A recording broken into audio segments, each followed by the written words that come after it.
Hello everyone, and welcome back to the Dwarven Tavern.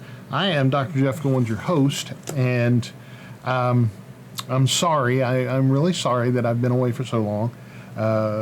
Dr. Lisa is a medical professional, and we were called to New Mexico for the past 6 months to fight COVID, so she and I have been out there so she could do her job, and I didn't get to do any recording while we were out there. Which is regrettable and it's unfortunate, but you know, it was a good cause. So I think if I had to take a break from this for any reason, helping people not die is probably the best reason ever. So anyway, I have quite a few videos coming out very, very soon. As I'm doing them, I'm going to kind of binge review, and this particular review is the Starfinder Alien Character Deck. I haven't really had a chance to take much of a look at it, so this is kind of going to be an unboxing. First reaction, apparently those are really, really popular now, so I'm the artwork is great. It's a deck of 55 cards with 50 playable character races. It has a number of, obviously, a large number of races like the Contemplative, the Copaxi, Dragonkin, the Embry, and so let's go over the instructions so I just know what the heck I'm talking about, right, for a change. So Starfinder Alien Character Deck is a rules reference for a wide variety of playable alien races, and can function as a random character generator for both players and GMs. Each card depicts a sample member of a playable species on the front and represent that species' racial traits on the back. As a player, you can draw a card to randomly decide the race of your next character, or simply choose one. Use the art to specifically represent your character, or as an example of how your species typically appears to show other players. Or how your species typically appears to show your other players. Sentence ambiguity, I hate that. Because it could be inflected in two different ways. While playing, keep the card next to your character sheet for a quick reminder of your racial traits. That's actually not a bad idea at all, because when you're playing, I mean, even in D&D, you're playing like a dwarf or a gnome, or you know, first edition had all these racial traits, and it was easy to forget those because you're worrying about what spells to cast and that, and it's like you don't know that you only get surprised once out of 1 in 6, or you detect slopes or whatever. So having those racial traits on a card handy is cool. And as a GM, you can easily populate almost any location in your game with interesting alien background characters with art to show your players by randomly drawing a selection of cards. To quickly generate a few details for a more memorable NPC, choose options for both the occupations card and the personality traits card. And while NPCs might normally have slightly different abilities, you can use the racial traits on the card backs for rules references as needed. So, to me, it automatically scores high marks for something, any game that I look at it and I say, man, I wish I had this for the other game that I was playing. Like in this case, it would be like, well, for Traveler, for Pathfinder, for D&D, 3rd edition, 5th edition, whatever. It would be neat to have this kind of a thing, this kind of an accessory for all them games. So yeah, that's a really, really cool thing. So we'll take a look at the cards. We've got the android, and I'll be, here's a look. The android, and then on the back, it's constructed for effects. 4 effects targeting creatures by type. Androids count as both constructs and humanoids. Whichever type allows an ability to affect them for abilities that affect only one type, and whichever is worse for the abilities that affect both types. So, yikes. They receive +2 racial bonus to saving throws against disease, mind-affecting effects. I would think that they would be immune to disease unless they have bio or biomechanical parts, but I'll have to. Against disease, mind-affecting effects, poison, and sleep, those unless those effects are specifically target constructs. In addition, androids do not breathe or suffer the normal environmental effects of being in a vacuum. They have dark vision, a flat effect.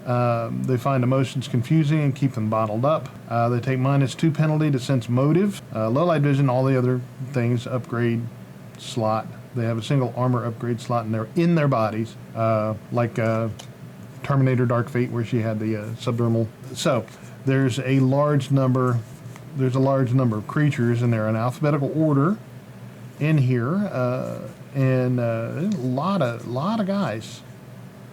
The Lashunta, the Marakoi, Morlamal. That's a big walrus feller. And I kind of see him talking like that because he's got them big old teeth in his face. Okay, so, large number of characters. The artwork is very good, as per Paizo's usual. It's almost hard to give them high marks because they, when something becomes average, like if the excellent artwork is their average output, then how do you judge that, I ask, I posit. I believe that I do not grade on a curve, never have, in all my years of teaching. You do as good, you're not against anybody else, you are against yourself as far as how much you can learn, how much you know. So I don't grade on a curve, which a lot of people hated, but okay, that's the Open Gaming License card. Then it's got occupations, and the occupations card is simply that. It's just a card, front and back, with alphabetical order from accountant, active duty military, actor, aircraft pilot, etc., to zero-G architect, or xenopathologist, zero-G architect, and zero-G construction worker.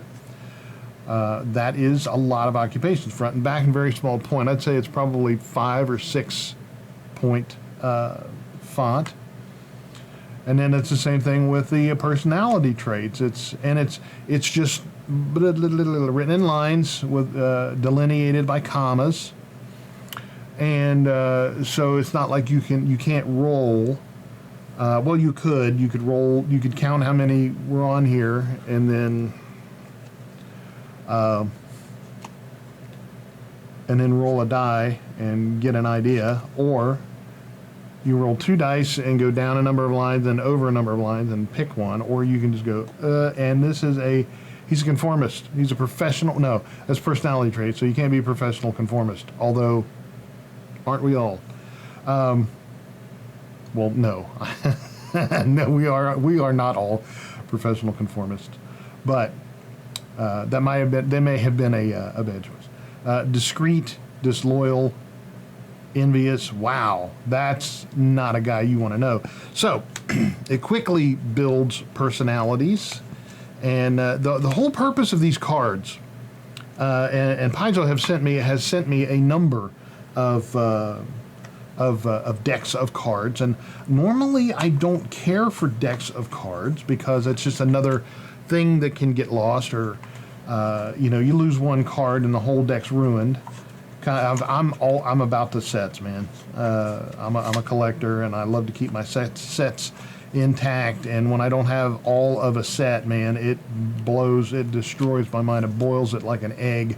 And these are $15 a pop, so it's not something you would probably want to just well, I lost the Narlax or whatever. So I'll throw this deck away and get a new one. Normally, my point is normally I'm not a big fan of decks of cards for role-playing games. But Paizo's changing my mind, actually, because these decks, like the one I did not too long ago about the World Builder deck, and the critical hits decks and that stuff. So you just have this little pile of decks of cards, and when you need one, you whip it out, and there it is, and you've got your answer, you've got your fill in the blank. So so Paizo is they're converting me, and not very slowly, because I really enjoy these. So this one gets 5 axes because it, you know, one of my main criteria is, does it do the job that it is purported to do, and in this case it does. It is an alien character deck. It contains alien characters, and you know, if you've GM'd before, you know that having a ready supply of NPCs is one of the most important things about role playing, about your game. So having this deck and just being able to pick one out, you know, there's 15 people in a bar, and it's a, you know, space bar, dun, dun, dun, dun, dun, dun, dun. And you get this deck, you draw, you know, you shuffle it real good, you draw 15 cards, and there you go.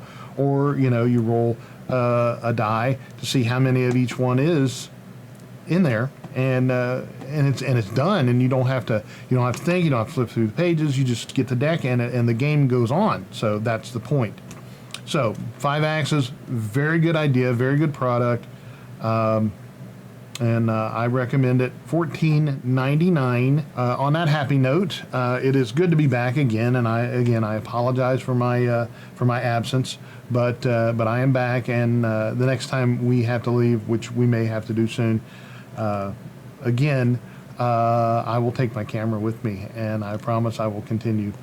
And even if I have to do PDFs in a hotel room, I will do it. Plus, I'm going to find out what's going on with the other guys, with all the other companies. But I have quite a few Paizo things to do here in the very near future, and they're always so cool about sending me stuff to do. I have to, you know, when you send me something, I review it. So that's a good idea for all you guys out there who want me to review your stuff.